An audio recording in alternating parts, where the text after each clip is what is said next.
Hi, everyone. My name is Enrique Andrade. I am a production engineer at Meta, and we will be talking today about the developer environment infrastructure that we have at the company. I think the main focus of this conversation is going to be in terms of what can one expect when it comes to the environment that you're going to be using to do your work as a new software engineer joining the company. And it doesn't really matter here how senior you are. Like, the environment that we put in place is something that is designed to basically tackle the needs of software engineers, production engineers, irrespective of their seniority. So this is basically the experience that everybody is going to be exposed to. I am going to be talking about the main tenets that make this environment reliable, right? So you, as a developer who is joining the company, you don't have to worry about OS upgrades, your machine going away, maintenance that might occur, all of those things that potentially can be disruptive to you and shouldn't be like the main point of concern, right? That you should be focused on doing your project work and moving the project that you are located to forward. There is a lot of stuff that I'm going to cover here. So a very large team is behind providing the infrastructure that is as reliable as it is. So I'm here as a messenger and as someone who has used this infrastructure for a while, and also as the team that basically keeps it going and improves on it and all of that. So think of me as a messenger, but there is a large team that I basically have to thank here for their hard work and their thoughtfulness and all of the infrastructure that they helped build over the years. So without further ado, let me go into the talk proper. So the first thing that I would like to share with you is the outline of this talk, so you have an idea of what we're going to be looking at. So I am going to give you a little bit of an introduction. So as someone who is just joining the company, what are your offers in terms of environments that you can have at your disposal to do code development at Meta? One thing that I want to emphasize here is in having that choice, what is the role of production engineers in providing that service for the software engineering community at the company? YRP is part of the dev team, right? The team that provides those environments. We are going to talk a little bit about the developer environment architecture. So we're going to be talking about servers. We're going to be talking about containers. We are going to be talking about tooling. We are also going to be talking about the user interface for you to interact with this environment. And we're also going to be talking about a few challenges behind supporting this developer environment architecture. And then towards the second half of the talk, we're going to be talking about designing for reliability, right? So as a software engineer, you really don't want to be concerned about how reliable this environment is. You just want it to be reliable. So what does make that environment reliable? And then as part of that discussion, we're going to be talking about how intentional we are in terms of disaster preparedness, right? So a lot of the reliability behind this environment is because we are constantly thinking about what can go wrong, and how do we smooth the usage scenarios that one has if they are facing disasters, whether it's a disaster exercise or an actual disaster. And then I'm going to conclude this talk with a little bit about a discussion in terms of our future challenges. All right, so what is it? How is it like developing code at Meta? So if you're joining, most of you know that Meta has a bootcamp culture. So when someone is joining the company, they're not going to go directly to their team to start working, but they will go through this boot camping exercise that will basically introduce you to some of the core technologies that we have, how you do things at the company, and all that you need in order to be productive when you actually join your team from day one. So at Meta, we have a large community of internal developers. So this can be software engineers, it can be production engineers like myself, and these are the main two groups that the developer environment infrastructure is designed for. But we also have data engineers, we have data scientists. All of these individuals will be using the developer environment. And we also have enterprise engineers and hardware engineers, where we provide some partial support for their functions as well. So enterprise engineers being the software engineers that design and implement the internal systems that support functions like HR, functions like finance and things of that sort. And we have the hardware engineers that are basically designing chips, accelerators, and all of the gear that Meta has in terms of hardware infrastructure. So in terms of the developer environment organization, where I am one of the members, the main focus is in terms of scalability, supporting the user community and the fleet of servers that are in place to provide that service. The main goal that we have is to minimize the fuss, right? So as a new developer, you should be able to basically get the developer environment, whatever you choose, fire up VS Code or your favorite editor, and be productive right away. So how do we make that happen? The first thing is that we try to be very quick in terms of onboarding the developers. So you get all that you need day one, and it should be all ready to go, right? You're not going to spend like a week trying to configure your environment or install a piece of software that you need. All of these things should be there automatically for you. So that means up-to-date tooling, and it should be there for you automatically. So when it comes to actually coding, you want to be able to put your code changes in as easily as possible, right? So the tooling in terms of access to source control, repositories, the tooling that is necessary for you to create, say, pull requests, which we call diffs at Meta. All of these things should be there right away. If you do make configuration changes to the environment that you're working on, that should also be automatically persisted. You shouldn't have to do anything special. And more importantly, you should be insulated from environmental changes that might affect you, right? So the environment is meant to be as stable as possible. So if there's maintenance going on, if there are changes in the source control system, I mean, all of those things should be more or less isolated from you. So that is like, as a developer who just joined, you basically think that you have an environment that is all for you. There is no like disruption. There is nothing, right? I mean, and it's ready to go more or less immediately. All right. So what are the main offerings that we have in the developer environment? So this, like, if you're a software engineering joining right out of college or coming from another company, you have the same choices, right? So you have basically two main choices. One is what we call a dev server, and the second choice is what we call an OnDemand Containers. And you're going to see what the trade-offs are and what the difference are in terms of these two different environments.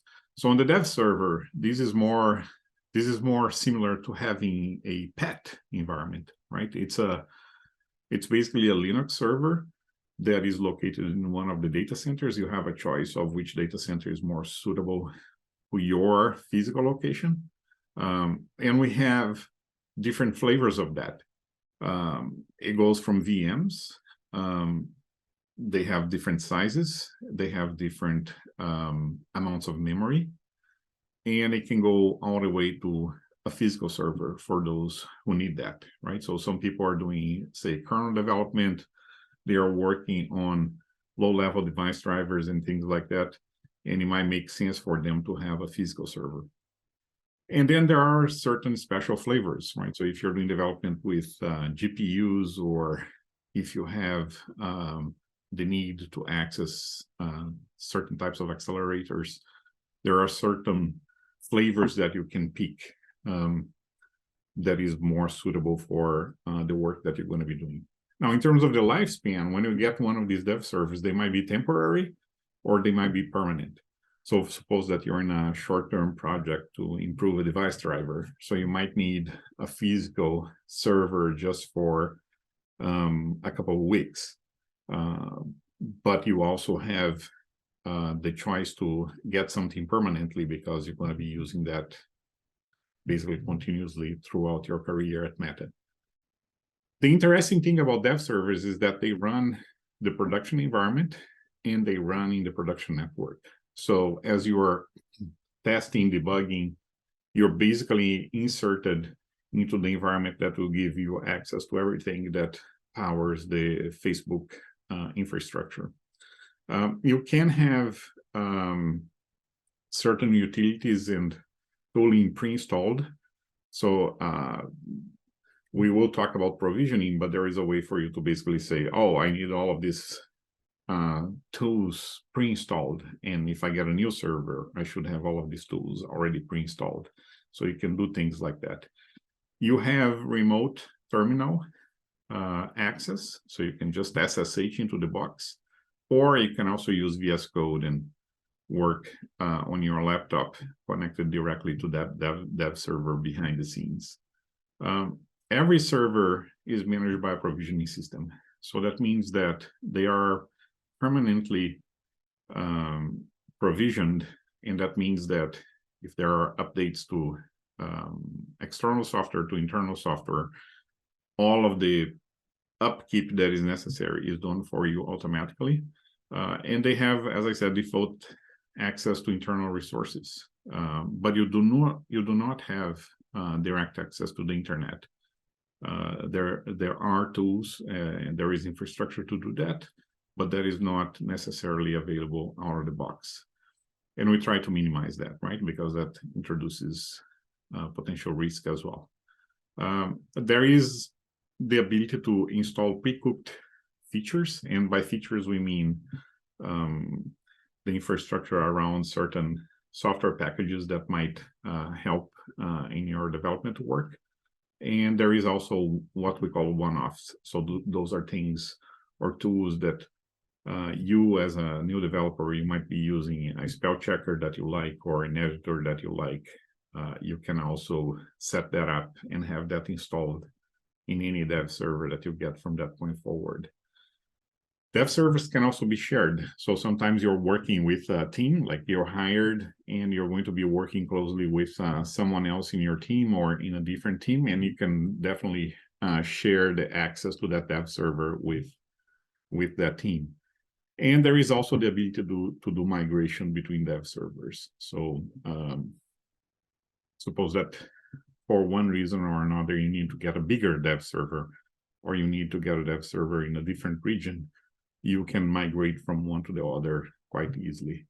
One thing that is important here is that dev servers, many of them are virtual machines, so they are layered on top of the same virtualization infrastructure that powers Meta. There isn't anything special about that.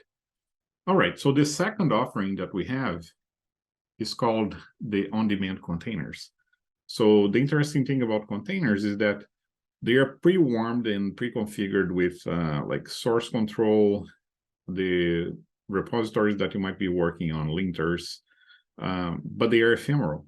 So it's an ephemeral environment for a specific platform. So if you're doing iOS development or Android development, you're going to get all of the tooling that you need in order to do development in that with that particular software stack.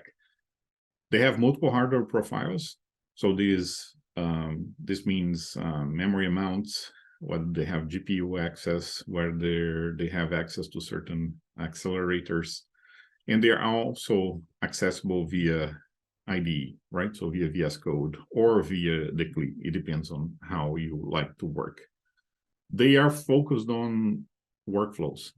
So as I said, iOS, Android, Instagram, or mobile development, or Jupyter notebooks, whatever you as a new developer joining the company will need. They include web server sandbox. So this replicates the prod environment. So suppose that you're making changes to Facebook, to the desktop Facebook services. You basically have a replica of that environment at your fingertips when you're using an on-demand container. This is also true for dev servers, but the point here is that this is ephemeral and it's up to date and it's ready to go at a click of the mouse. You can also further configure this environment. So suppose that you have certain features, again, features here being a piece of software, the configuration associated with that, and you want that delivered to your container, you can have that as well. This container infrastructure is layered on top of Meta's Twine, which is something similar to Kubernetes. We have containers and the orchestration that goes with it, and you're able to basically deploy these things very, very quickly, right? Very much like any container technology that you have out there. If you're interested in more about this, there is a good talk that was given at Scale 2019 that goes deeper into what we have as part of Twine. All right, so why do we have production engineering? And as I said, I'm part of that team supporting developer environment. I just wanted to do this plug here because one would think that developer environment is just something that you need a bunch of Swiss to come together and put all of the software stack necessary to support these two products that we have. But the interesting thing about Meta is that in many groups, production engineers are an integral part of the organization because production engineers and software engineers, they have different focus areas. So production engineers are software engineers, but they emphasize, they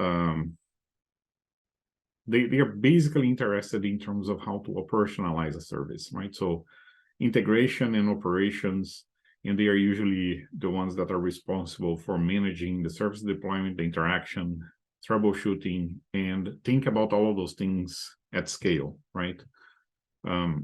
So PEs tend to have a bias towards reliability, capacity planning, and scalability.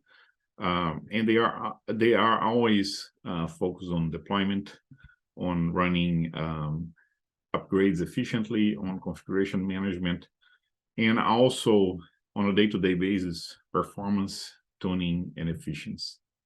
So there is a whole lot of, there is many teams at Meta have PEs associated with them. And like for those here who might be interested, there is a lot that has been written about PEs at Meta.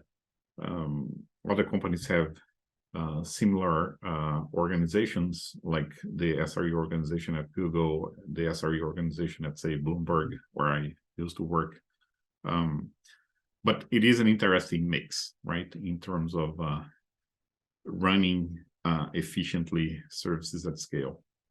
All right, so what do PEs do in the DevEnv team?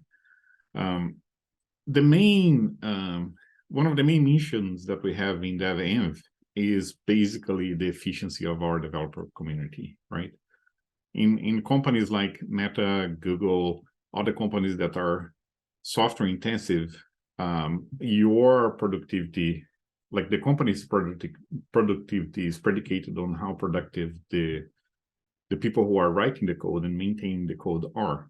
So DevEnv PEs focus on the same things that any other PE team at Meta usually does.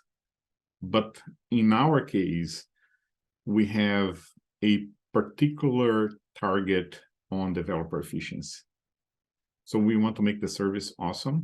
meaning it should be as frictionless as possible. So as I said, if you're joining as a new software engineer, you want things to just work out of the box, right? You don't want to spend like 1 month trying to figure out how to get your laptop to build a particular piece of code. All of that is provided for you from the get-go. The second thing is we are obsessed about automation. We are a relatively small team, if we count the SWEs and PEs, but we have a very large community that we're providing services for. So in the order of thousands of software engineers. And as you know, software engineers are very opinionated, right? So you want to make sure that the service is always reliable, works as expected, is fast, all that good stuff. So the engagement that we have between PEs and SWEs in the dev environment is actually part of the reason why we can provide a reliable infrastructure for our community. The service is a white box, meaning both PEs and SWEs understand the code that is behind the scenes. We make contributions to the same code base, have code reviews shared between PEs and SWEs. So there is a very good synergy between the teams. And it's a shared pool of resources, right, to put together the services that we have in place. This even includes sharing the on-call workload between members of the different sub-teams. All right, so let's start talking about the developer environment architecture. Now, the central point of this talk is how do we make this whole infrastructure reliable? I guess the first thing that is important to realize is that all of the stack that we have here that is used by DevEnv is not special cased for our specific service. We are organized from the standpoint of a software stack the same way that any other project or product at Meta is, whether it's an internal or external product. So at the bottomest layer here, we have the server hardware and the infrastructure for provisioning servers. So as I said, you can get on-demand and dev servers in any region where we have data centers. So we're basically layered on top of the same infrastructure that any other service at the company has. So that means that when it comes to server monitoring and server lifecycle, we are under the same regimen as any other product. And we, when it comes to provisioning, for example, there are ways for us to specialize the provisioning system, but those are basically plugins to the software stack that will provision a server, very much like a server that you would have for, let's say, a database system or logging system or whatever you're talking about in the company. When it comes to the services that we're using, the basic monitoring infrastructure that we have in place applies to the services that are part of the infrastructure that supplies the products that are part of DevEnv. Same thing is true for service lifecycle. So most of the services, they are also run as twine tasks. So they are monitored, they are logged. All of that is the very same infrastructure that everybody else has access to. So when it comes to the servers, in quotes, that people have access to, whether it's a virtual machine or a container, we're basically, as I said, sitting on top of the virtualization infrastructure that powers the rest of the company, and the same containerization infrastructure that powers the rest of the company. And then on top of that, we have the actual service, the dev servers or the on-demand. And on top of the whole thing, we have the developer and the tools that they're going to be using. So there is nothing special about the DevEnv environment when it comes to the tooling in the software stack within the company. All right, so now let's start talking about designing for reliability, right? Again, if you are a software engineer working for Meta, the last thing that you want to worry about is did I install the latest updates to my dev server? You don't want to do any of that.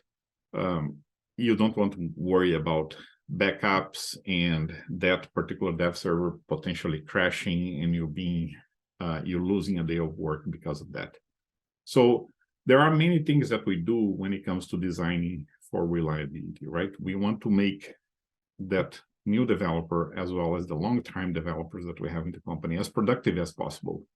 So the whole software stack, as I said, relies on the internal infrastructure that we have. And we design the service to be scalable and reliable from the outset. Why are those two things important?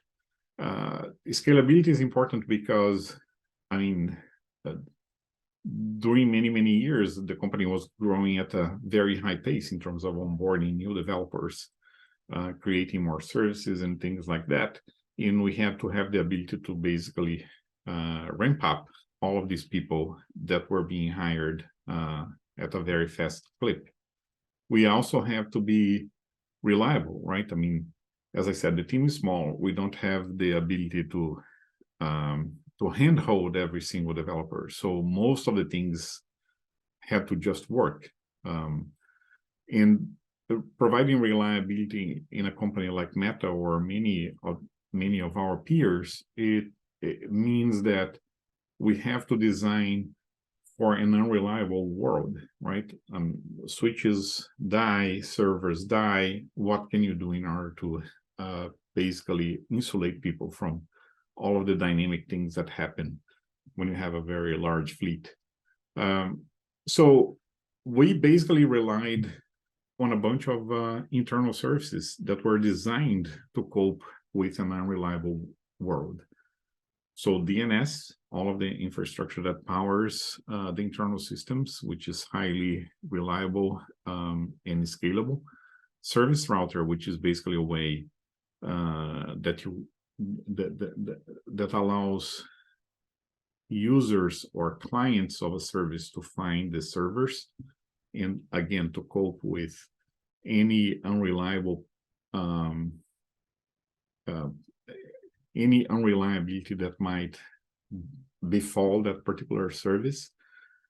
We also rely on the Meta MySQL infrastructure, so that means that the databases are running master-slave mode, and you have distribution of the workload, all of that good stuff.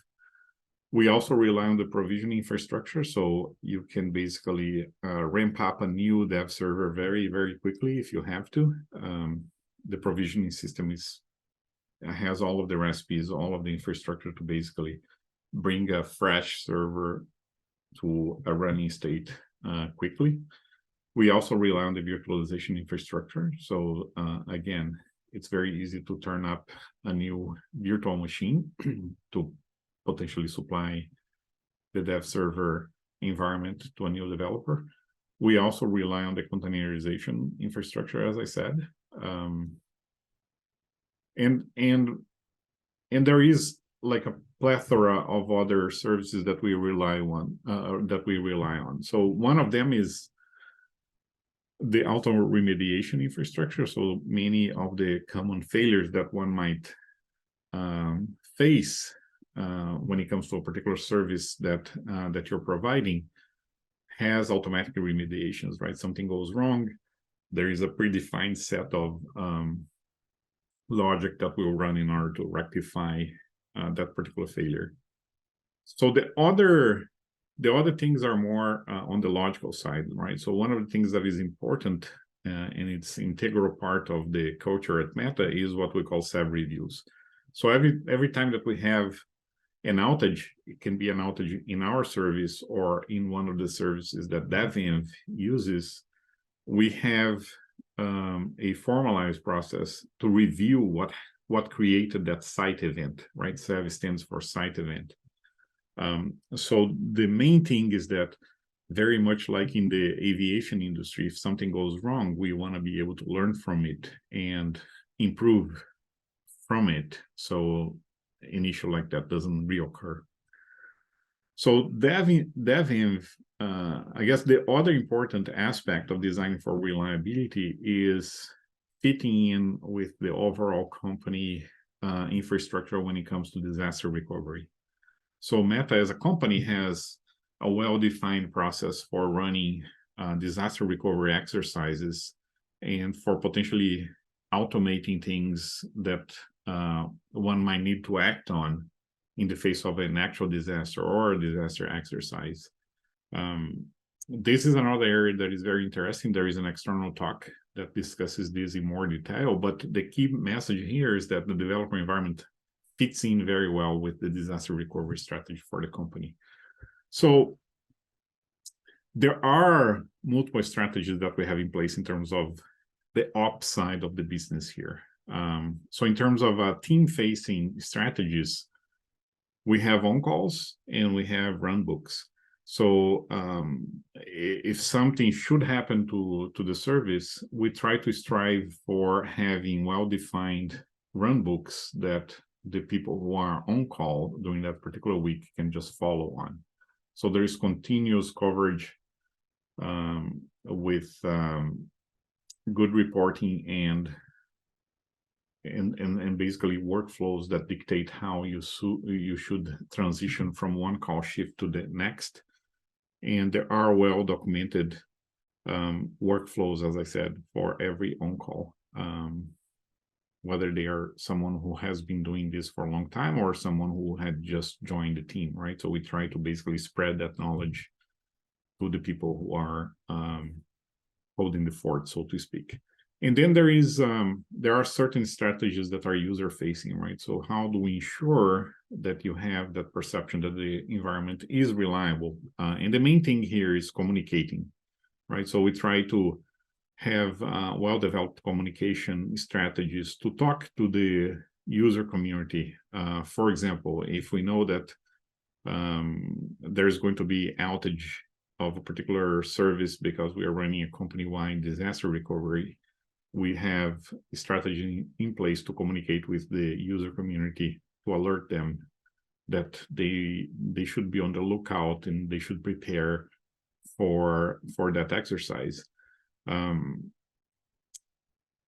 But more importantly, there are things that we do to minimize the pain when you do face a disaster or a disaster recovery exercise. So transparent user backups, designing for an ever changing world. So OS and software upgrades are a constant.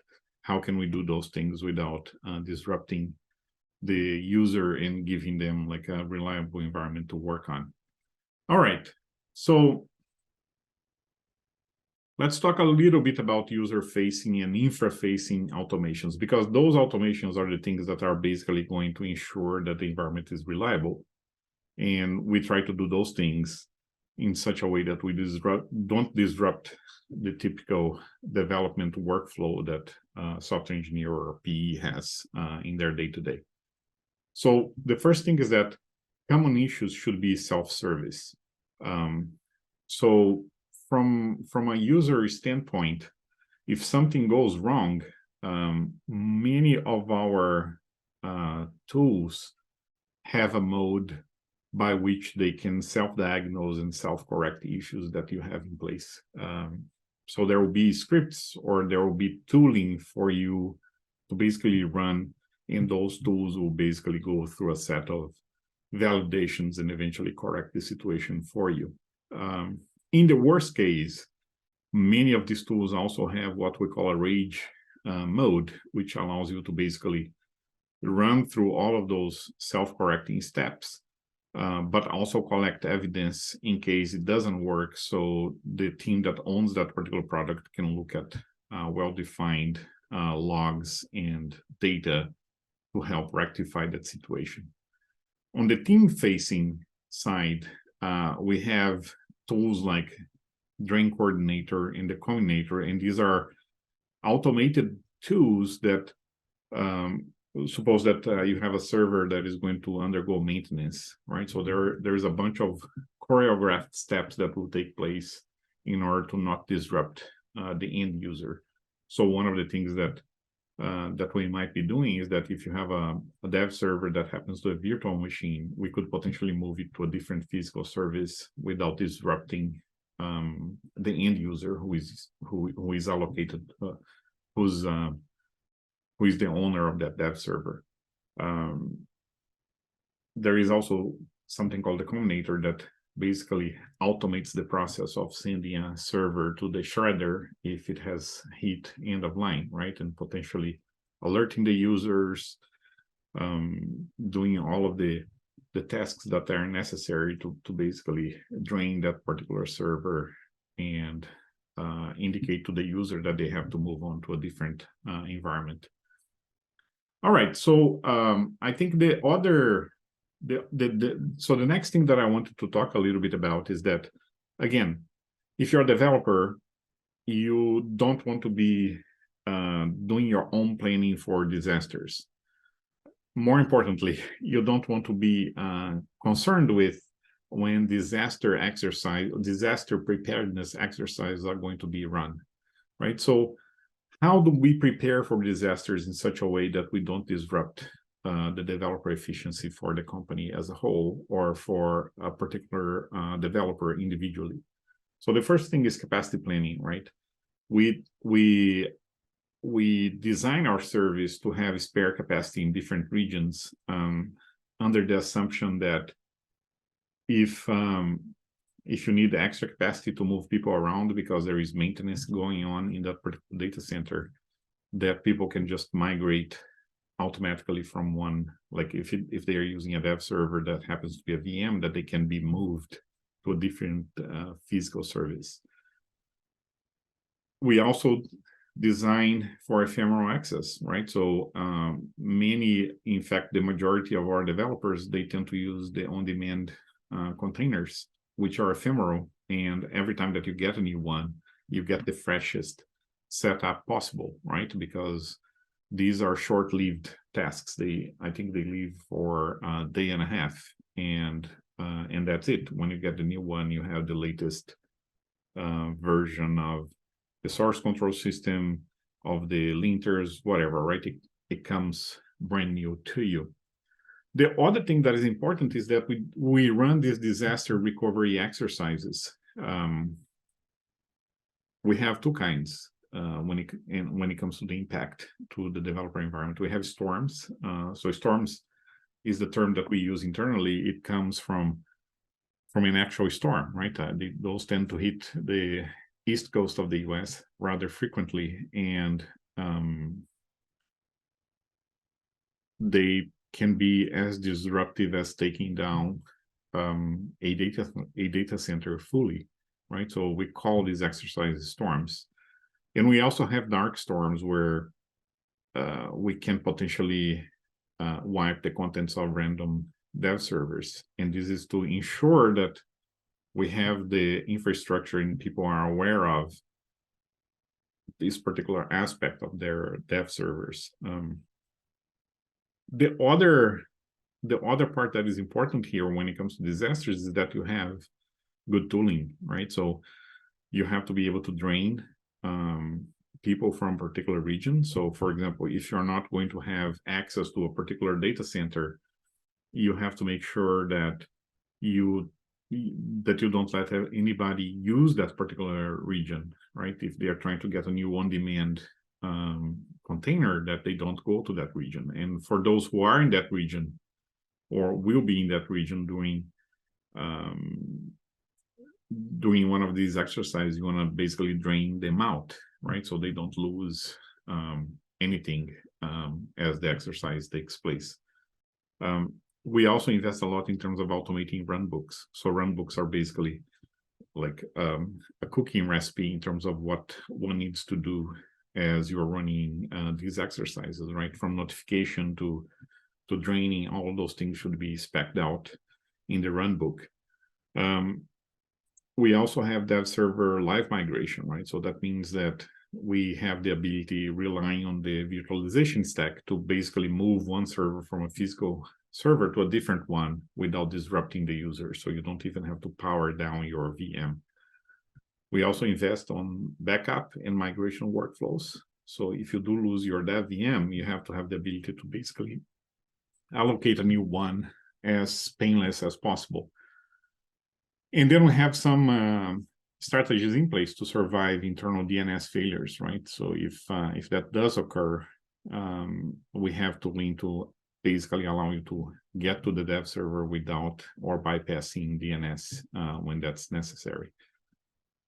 And then the last thing that I want to highlight is the ability to communicate, right? So we have, so if you're running one of these disaster exercises, we email folks, we open a task, which is our Jira-like environment, and we send a chatbot communication to indicate that if you have a dev server in the affected region, you will have to temporarily get a new one in a different location and potentially restore your backup so you're up and running quickly.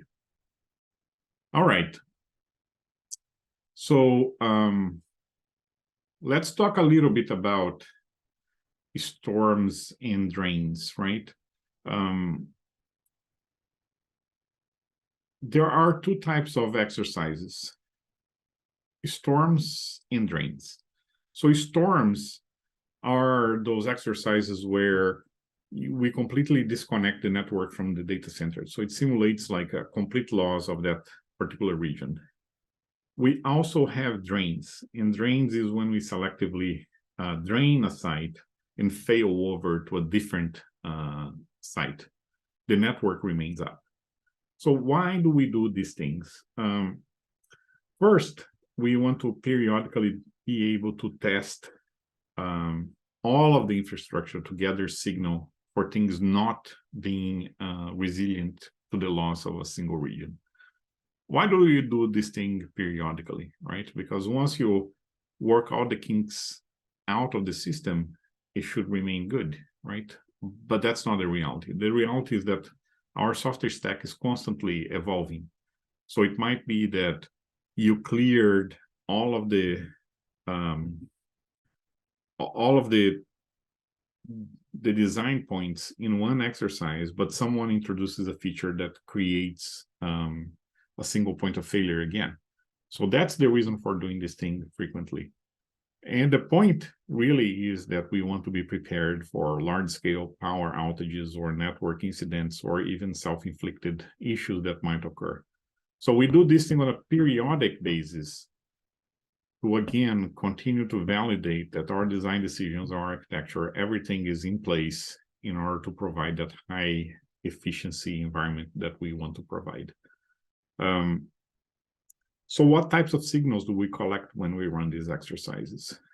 Capacity, right? Do we have enough of it that would enable people to migrate quickly if they have, for example, a dev server? Or do we have enough on-demand containers in a particular region to accommodate the loss of a different region? We have failovers. So some of the services that we run in that data center will become unusable. So do we have the ability to fail over to a different region? Recovery. Are we able to recover from those failures? Do we have all of the process orchestration in place to make sure that everything will remain operational? All right, so that's basically the reason why we run storms and drains. All right. So let's talk a little bit about runbooks, right? Because this is more specific to what each group at Meta eventually has to do, including us. So a runbook is basically a compilation of routine procedures and operations that an operator needs to carry out in the face of a particular situation. So in this case, in the face of a disaster. The goal here is that we should be able to do these things in a repeatable fashion, right? Which means that we should be able to automate as much as possible. So Meta actually has a runbook tool that enables you to basically list all the steps that need to be carried out. Runbooks can be nested. So one runbook can invoke another runbook as a step. And the steps can be, as I said, an operation, a logical barrier. You're basically waiting for a bunch of steps to be completed. But it can also be another runbook. When it comes to runbook development, there is a whole environment behind it, right? That allows you to validate, debug, and you can rely on pre-existing templates for things that are more or less general purpose, right? So at runtime, when you invoke one of these runbooks, there is tooling that will basically capture the dependencies, that will allow for step orchestration, that will capture execution timeline and logs. And this is all in place so you can actually do a postmortem after you have invoked one of these runbooks. All right. Let's talk a little bit about comms. So when you're running these exercises, they can be highly disruptive, right? So one of the investments that we have made, again, so the individual user, that new software engineer who joined, so they don't have to worry about, is to have a well-defined strategy in terms of how we communicate with those users, right? The aim here is to maximize the efficiency of a particular developer, so you don't lose a day if we are running one of these exercises, right? So the first thing is that we try to communicate ahead of time whenever it's possible. We try to be preemptive. Obviously, when we are running a disaster recovery exercise, the whole point is that this should look like an actual disaster. So we don't give a warning like weeks in advance. This will happen a couple of hours before the exercise takes place. Because the other thing that we want to do in terms of the culture is have the developers themselves be aware that they might potentially lose a dev server. So they have to be aware of what they need to do in order to be able to survive those few hours that they might not have access to that dev server. So one of the things, for example, that we want to educate the users about is that you should never be running a service on your dev server, right? Because it's not, it's an environment that can disappear under you. The other thing that is important here is that we want to be able to empower the user to self-correct any problems that might occur and continue to work. Why is all of this important? And I'm going to say it one more time. We don't want any surprises, and we want the developer efficiency to remain high, even in the face of those potential losses. So in terms of the mechanics of how we do this is that we have the ability to run banners, right? So these are like, as you go to a particular internal website, there will be an indication that there is a disaster recovery taking place.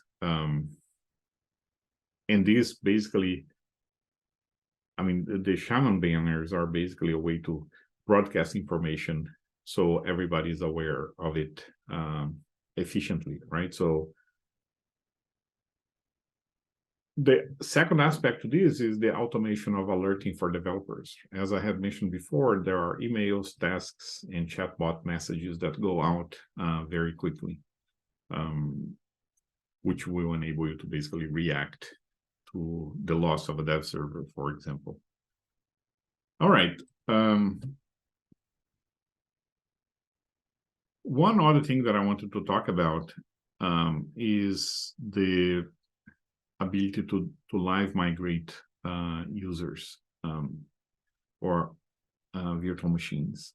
So for people who are using dev servers who are virtual machines, we have the concept of a virtual data center, and the reason for it being a virtual data center is because every server in that data center has a mobile IP address, which enables us to basically migrate a virtual machine from a physical server to a different physical server without interrupting the workflow. So this is very, very useful when it comes to simplifying maintenance workflows, right? From time to time, There might be, let's say, a hardware problem, like a fan died, and you need to basically carry out that maintenance workflow on that physical server. So we can easily migrate all of the dev server VMs that are on that physical host to a different one to enable that maintenance workflow to take place. So this relies on something called ILA. There's a very good talk about it at Network at Scale 2017. So I encourage the people here who might be interested to take a look at that talk. Okay, so what is the point of running disaster exercises if we don't learn from them? The main thing when we're running these exercises is that we want to be able to learn from it. So as I said, every time we run these exercises, we open a preemptive SAV for this. And then after the exercise has taken place, that SAV is closed, but we collect all of the information related to that event in the tool that supports the management of SAVs. And subsequently to it, we have a SAV review. So every SAV that we have at Meta, the goal at least is to have all of the SAVs reviewed. So the owner of that SAV, in the case of DevEnv, that will be the person who was on call during that exercise, will put together an incident report. And there is tooling for this to ensure that we do this thing in a consistent way.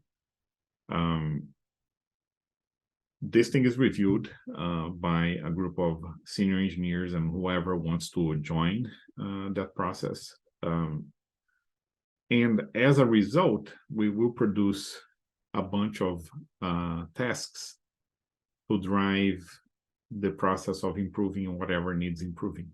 So there will be critical tasks. Those are timely reviewed, and they might be addressing the root cause that made something not work. Then we might have medium priority tasks that will basically allow us to mitigate issues in the future. They will also allow us to remediate things or prevent things.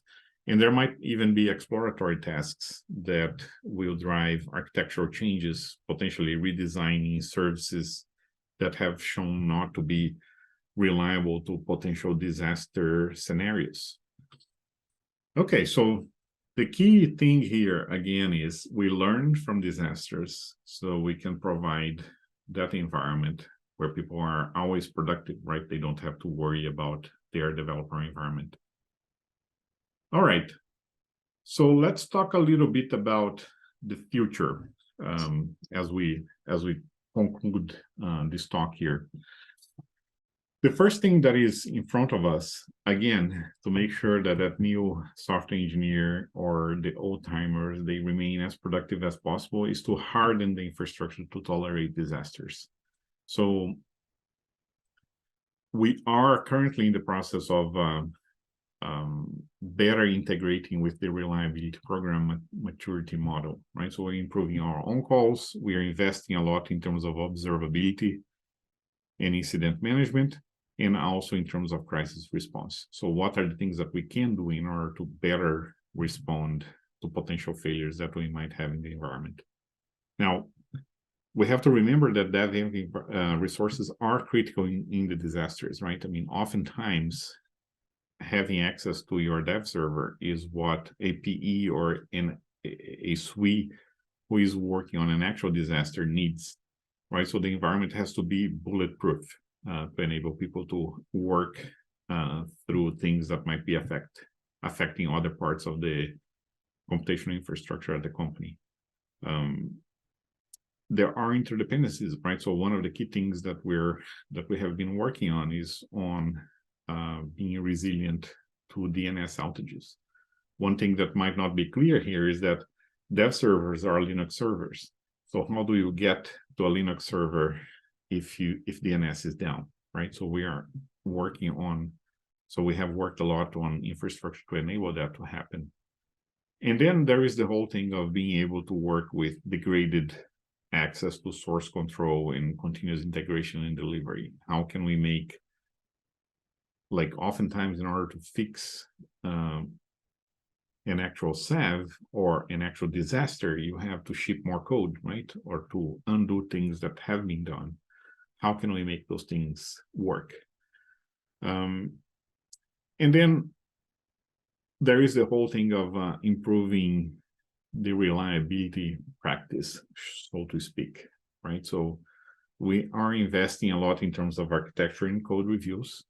And this is to make sure that from the outset, as we are adding new features or subsystems, that we're not creating potential failure points in the whole stack. And then there is the periodic reassessment of the state of our production services, right? So how do we make sure that things don't decay because we're just not paying attention? And then focus on problem areas, right? So what are the things that on-calls are seeing day in and day out? We are putting effort in terms of improving these as well. Again, just to close up with this thought, right?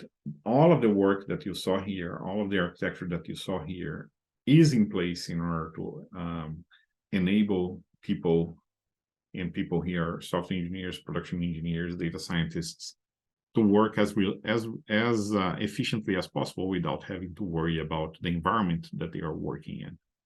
So that's all I have to share with you. Thank you very much for the time. And let's go into the questions.